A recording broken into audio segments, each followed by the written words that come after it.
harap bahwa saudara di rumah baik-baik saja dan tolong jaga kesehatan ya, jangan kecapean, tidur dengan cukup, sering cuci tangan pakai sabun dan kalau keluar pakai masker. Jangan suka kumpul-kumpul ya, puji Tuhan. Oke, mari kita sama-sama baca di Matius 6 ayat 4. Hendaklah sedekahmu itu diberikan dengan tersembunyi, maka Bapakmu yang melihat yang tersembunyi akan membalasnya kepadamu. Haleluya. Mari kita berdoa. Terima kasih Tuhan Yesus atas firman Engkau. Berkatilah kami semuanya yang menyampaikan firman Engkau dan mendengarkan, supaya kami semuanya bisa dikuatkan. Dalam nama Engkau Tuhan Yesus kami telah berdoa. Amin. Saudara sekalian, kita sering dengar orang mengatakan, you tahu nggak? I udah pernah bantu you. You harus balas kebaikan saya. Nah, inilah yang sering kita dengar. Dan pengajaran Alkitab ini beda dengan filosofis dunia.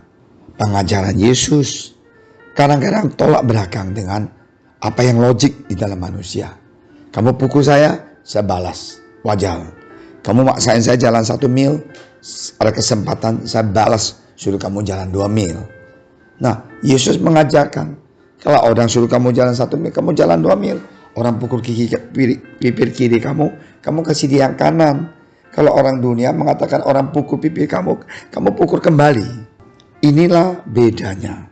Nah, hari ini di Matius 6:4 mengatakan, hendaklah sedekahmu itu diberikan dengan tersembunyi. Dengan kata lain, jangan kita show off. Jangan kita masuk ke radio, masuk TV, ya, masuk ke metro. Bukan. Kita jangan, kalau kita melakukan yang baik, hanya Tuhan yang tahu cukup, ya. Bukannya mau mengungkit-ungkitnya, tapi dulu saya sering memberikan dia makan siang contohnya. Saya dulu pernah bantu dia. Bukannya sombong ya, tapi dia bisa jadi pemimpin itu karena saya. Banyak orang yang mengatakan begitu kan. Kalau nggak ada saya, mana ada kamu hari ini? Wajarkah bila kita mengungkit-ungkit kebaikan yang pernah kita lakukan kepada orang lain? Tidak.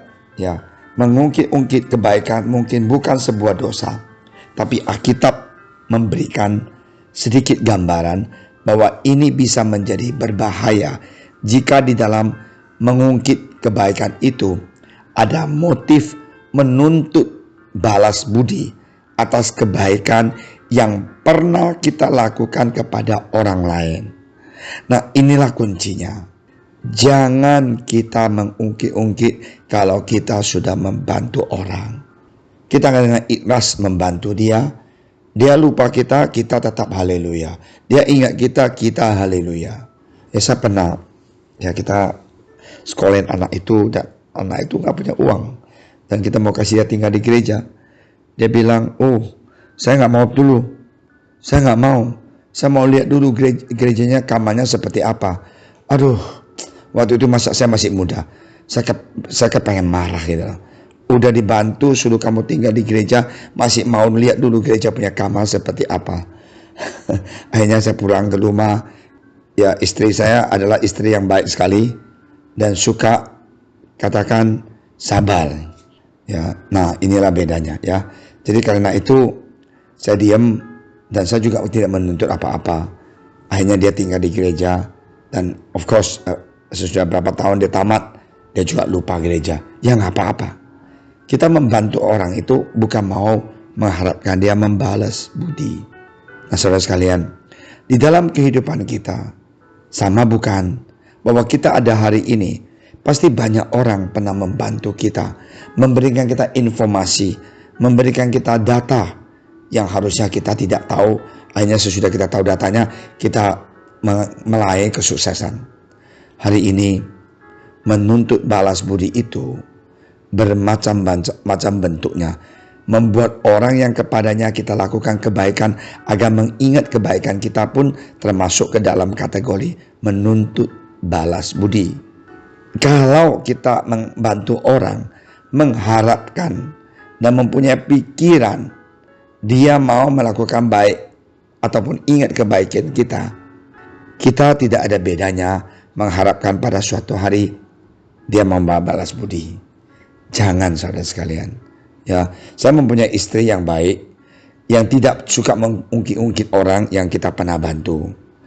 Bahkan ada yang sudah dibantu tidak mengucap terima kasih, masih jelekin nama kita. Ya kita amin sajalah.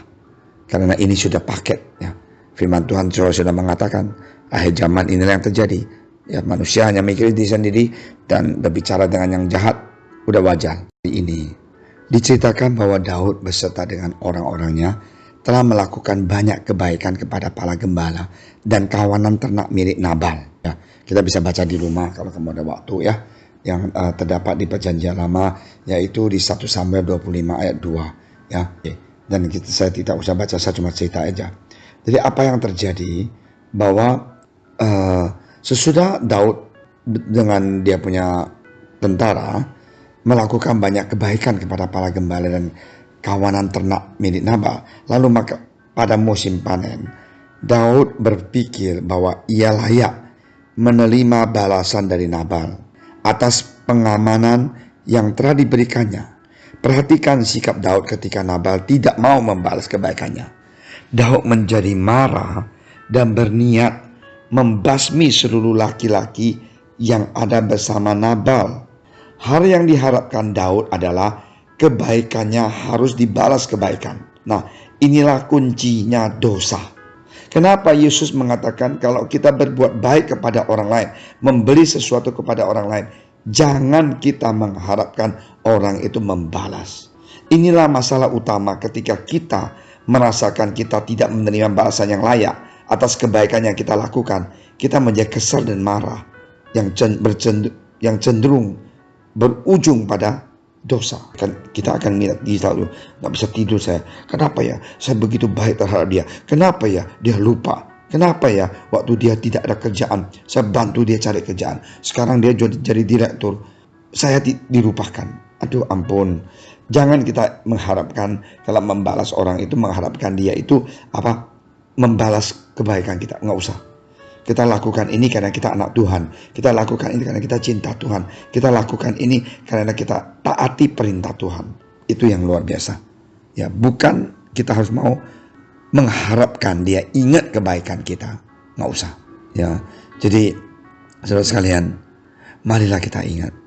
Jangan kita menuntut ya orang itu balas kebaikan kita.